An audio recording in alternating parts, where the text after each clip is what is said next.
Hello viewers, আজ আমি বানাবো কচুর ফুল। এটা গ্রাম বাংলার মানুষের খুব প্রিয় একটি খাবার। অনেকেই মনে করে এটাতে গলা চুলকায়, কিন্তু এটা যদি একটু সামান্য নুন আর লেবুর রস দিয়ে সিদ্ধ করে নিয়ে যায় তাহলে এটাতে কিন্তু গলা চুলকায় না, বরং টেস্টটা কিন্তু দারুণ হয়। তো আমরাও সেইভাবেই করেছিলাম। প্রথমে কড়াইতে তেল দিয়ে চিংড়ি মাছগুলো আলাদা আমি ভেজে নিয়েছি।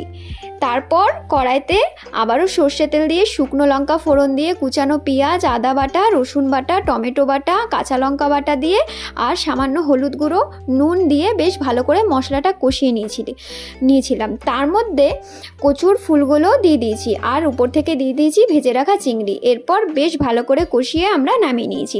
ব্যাস রেডি আমাদের চিংড়ি কচুর ফুল রান্না। এটা কিন্তু খেতে দারুণ হয়েছিল। ভিডিওটা ভালো লাগলে অবশ্যই লাইক, কমেন্ট, শেয়ার করতে ভুলো না। আর ইউটিউব থেকে দেখে থাকলে প্লিজ চ্যানেলটিকে তোমরা সাবস্ক্রাইব করো।